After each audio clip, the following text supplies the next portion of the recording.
Hey guys, how's it going? Just, you know who, coming to you with a little unboxing, so to speak, of my, it's got some Yu-Gi-Oh! Legendary card sleeves. I figured I'd crack them open, not for like anything special, or maybe get these suckers open. Don't want to rip the contents. Here we go. I figured, I mean, this might not be the most enthralling of videos, so to speak, but I figured if I could get these suckers open. Let's see. Here we go.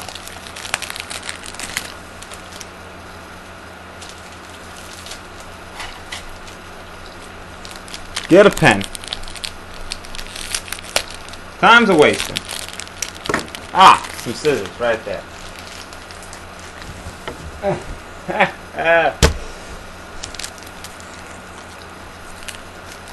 Well, starting off, these sides can be kind of difficult to get. But, and there is yet another Seal of Sanctum. The Seal of Sanctum. But then once you get it, oh yeah, 70 for like $4, I think. 70 card sleeves with, you got Yugi Muto, Enjoy Well, the Brooklyn Rage, and Seto Kiaba on it. I was wondering that like they had another one called Double Dragon, which would have been cool for Kiaba's deck, but I wish they would have had a Double Magician or Double Spellcaster for Yugi, because they had like 2 Dark Magicians, because the other one had 2 Blue Eyes White Dragons, which is cool for Seto's deck. But for Yugi's, that I don't know, it just would irk me, because it would perturb me. That's a word I've been using frequently these days. But I figured, because I'm gonna sleeve the Yugi Reloaded deck, because I don't know, something about it I enjoy. Let's get this party started. I enjoy that the deck. There's a lot of combos to be had with it. I like the fluidity of it. There's a lot, like, even if you don't have the Dark Magician, it can still do really well. Guess this will kind of also be a little bit of a review of the 2 decks that I got, the Seto Kiaba Reloaded starter deck and the Yugi Reloaded deck. And so, yeah, this card. How do you get these? There you go. A little stiff at the beginning, I guess. A little stuck. Oh, gotta get them in there nice and deep like. Yeah, but Yugi's deck I find has more of a fluidness, in the sense that you can do a lot. I mean, the main thing for both decks is the prospect of getting your Blue Eyes, or for the Kiaba deck, or the Dark Magician out for the for Yugi's. That's like the main thing. Like Yugi has like a few, just like both of them have only a few real good heavy hitters, but Yugi's deck, in my opinion, I don't know, the way it works out, I mean, it's got some really good cards, like Magical Cylinder, which is just a nasty card, which I find is just, there's some dirtiness with Yugi's deck, I'm not gonna lie. Seto's got a dirty deck also. Yeah, I mean, the strategy is revolved around Dark Magician mostly. He's your prime, like your utmost primary card to try to get at. You have 2 of them, go and behold. But his deck also, you can also try to get Buster Blader out. There's only 1 of those, but nonetheless, it's still definitely worth getting out. I mean, 2,600 attack points. That's good stuff right there, folks. You're in for a good time. And against Kiaba's deck, where he'll get 500 attack for each dragon in the graveyard or on the field. That's nice. That's money in the bank right there.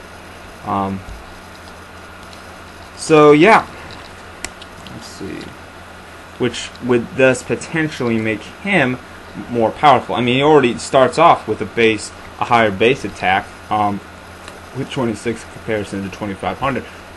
He's more of your real, just, overall heavy hitter, heavyweight champion of the world. But the thing about the Dark Magician is, and this is kind of what's also nice, one of the perks about the Dark Magician in this deck is there's multiple cards like Thousand Knives, and the what's the one called? Dark Magic Attack, which will basically, you know, the Thousand Knife attack, Thousand Knives, which will basically as long as you have Dark Magician out on the field, it destroys a monster. You can destroy a monster. It's just a one-time thing. But the other one, the magical attack one, will destroy all of the traps and magics on your opponent's side of the field, which really could turn the tide, so to speak, which I think would be coming real handy. I mean, granted, they're based around the Dark Magician, but that's the thing. That's why you want to have them there, and your strategy would revolve around getting the Dark Magician out and finding ways to do that, as well as destroying your opponent. I mean, if you do it beforehand, I mean, that's the thing. There's also other cards that can do that for you. I mean, the Silent Swordsman is another cool card to delve into. I mean, he's got a solid attack, 2300 once you get him to level 7. But like the card like the Tricky right here is a kind of a nice little strategy you could implement. Because in order to, you can special summon it by discarding a card from your hand by discarding one card. And also, I mean, if you had like a Dark Magician out in your hand, you could destroy that, which might be like, why would you do that? Well, you have the skilled Black Magician, which allows you, once you get 3 counters on it for every spell you activate, you could then put a counter on. Once you have 3 counters, you contribute it, and once you do, then you can get the Dark Magician from, you can special summon your Dark Magician from your hand, deck, or graveyard. So, I mean, really, that would just allow it so he's right there, and you don't have to worry, you know, you don't have to reshuffle your deck or any of that stuff. I mean, that's a great way to get your Dark Magician out, and be kind of sneaky about it, because your opponent might not expect it. You might be like, oh, why did he do that? Why did he just put his Dark Magician out into the graveyard for no apparent reason? You kind of, and then, you know, they might forget about it for some time. Because the thing is, like, you know, and the Tricky actually has 2,000 attack points, so he could be an excellent card to bring out on the first turn if you could have that happen.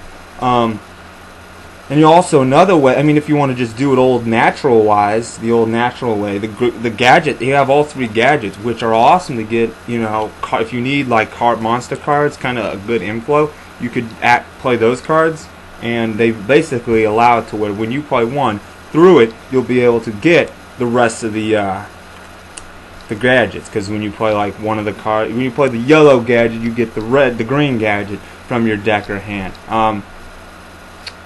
From your deck too. Yeah, I mean, if you have it already in your hand, then I guess it really doesn't do it. Though I guess that you almost wouldn't want to do. It might give away your hand if you already have one in your hand. Like if you had the green gadget and you play it in your hand, then you play the yellow gadget. That might be like, oh, why is he not playing it? Oh, he has it in hand. Though it's not like the most powerful card, so it's not like he has some sort of like crazy hidden secret. But there's also the the Swords of Revealing Light. That's a really good card to I mean, that's a solid card. I mean, delaying your opponent's attack for 3 turns, flipping all face down monster cards into face up position. I mean, I guess that could suck if there was a flip effect that, you know, cost damage. But regardless, you've got 3 turns to, you know, get monsters on the field and make it happen. And also, there's this card, the Magical Dimension card, which is really nice, where you can you can basically, if you have Dark Magician on the field, like let's say right here, I did this count. I had the Magical Magician's Valkyria, and I had it on the field, and then my opponent thought he was going to be all sneaky. He had his blue eyes. Then I played that, and it allowed me to sacrifice that. I had my Dark Magician in my hand, play it, destroy the blue eyes, and then my turn I was able to deal some damage. Or at least I think that's the intended strategy, and that's a really solid one. I mean, just in general, that'll just mess up whoever you know. It really helps to hurt the your opponent's side of the field. Another cool combo I thought of, because there's a card, I forget what it's called, the it's not Magicians Unite, it's the one Miracle Restore, I think. It's basically, if you have 2 counters, you can use up those counters, and you can bring back either Buster Blade or Dark Magician from your graveyard, and you could use this card to help with that, which is Shard of Greed, which would then, you don't necessarily, like, it lets you put 2 counters on a card, and on this card every time you draw. So basically what you could do in conjunction with the tricky combo, you could do that, and instead of using the power of the Shards of Greed card, because once you have 2 counters on that card, then you can discard it to then draw 2 cards. It's basically like a loophole to the whole pot of greed, because you can't it's not in a tournament legal card. So yeah, you do that, and instead of drawing 2, if you have that card, you know, the miracle restoration or whatever, then you can do that, and then that will do it, and then you can still keep the Shard of Greed on your field, and then just wait another turn. Wait 2 turns again. So that would be a great way to help summon your Dark Magician. So you don't have to necessarily do it right off the bat. Another good card, Magicians Unite, which you don't even need to have like Dark Magician. You could use the Movado. What's it called? Hold on, let me look real quick. What's it called? I got it somewhere around there. It's somewhere.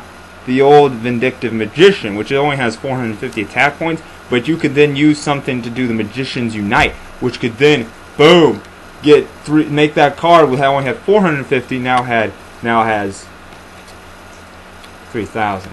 So, yeah. Well, there you go, kiddos. All of them tournament legal. So, yeah. That's neat. Now that's a bit more stacked right there. I might get the Kiaba one for my the double dragon sleeves for my Kiaba deck. I have now 20, just for if I get more cards or what have you. But for right now, that seems pretty set. So yeah, now I can go to the tournament and shuffle my cards, and yeah, now they're more straight. They still kind of have this like bend to them. But yeah, I'd say I overall will, when I go to tournaments, I'll probably try to use this deck starting off. But anyways, kids, yeah, these are nice sleeves. Good. Yeah. Alright, kids. I'll catch you later. Peace.